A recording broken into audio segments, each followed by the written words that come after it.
So maybe a consideration can't be the end of, like, can't end some conflict.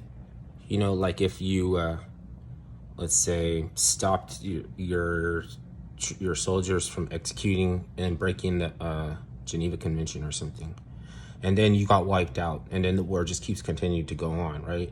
Yeah, but consider that. I mean, is that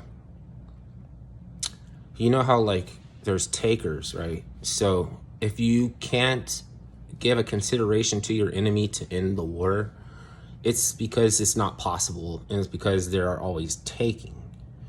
So you know how, like, the mental health field is not perfect, and and correctional system justice is not perfect, and everything we have is the best we have. That's not perfect, and it's all that we can offer to those when there's nothing else for them. If there was something better, we would send them there, but if we don't, then they just have to go through. And if trying all those drugs and everything, some people, you would think a lot of those people would get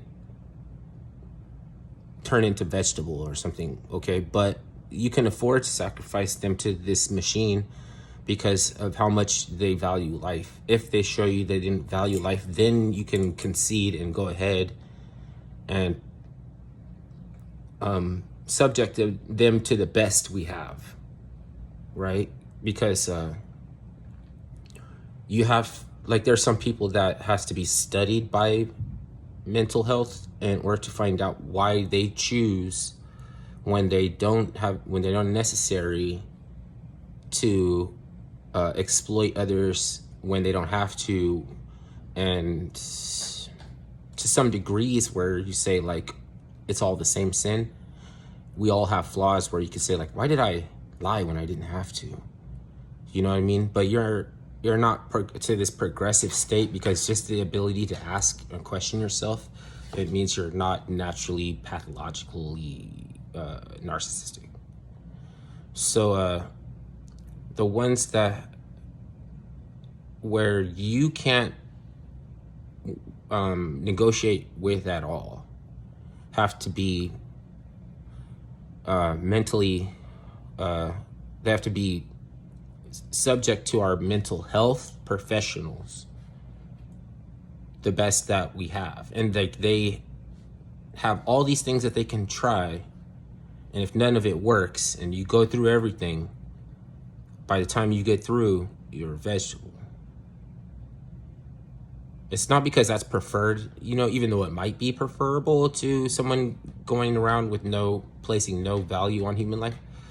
That's not the end game. The end game, so that you don't become like them, is to try to cure them, is to try to make them healthy. That's why they can't execute somebody on death row unless they're healthy. If they manage to injure themselves, they have to postpone the execution until they're fixed. You can see that's, do you know what I mean? Because we run out of resources in order to study the person, to find out why they elect to exploit and destroy life. Why don't they have any value of the same that you placed on it? Is where all the resources is going to find out.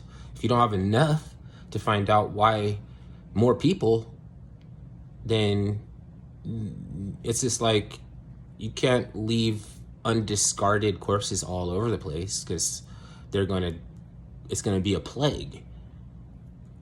When they're rotting away and they're all these pathogens sinking into the water table, absorbing into the topsoil, like, there's all this, like, it's just like, it would be scabies and everything. That's like, ugh. Get rid of those things, burn them. You know what I mean? That's what's it called? Yeah, you have to burn those.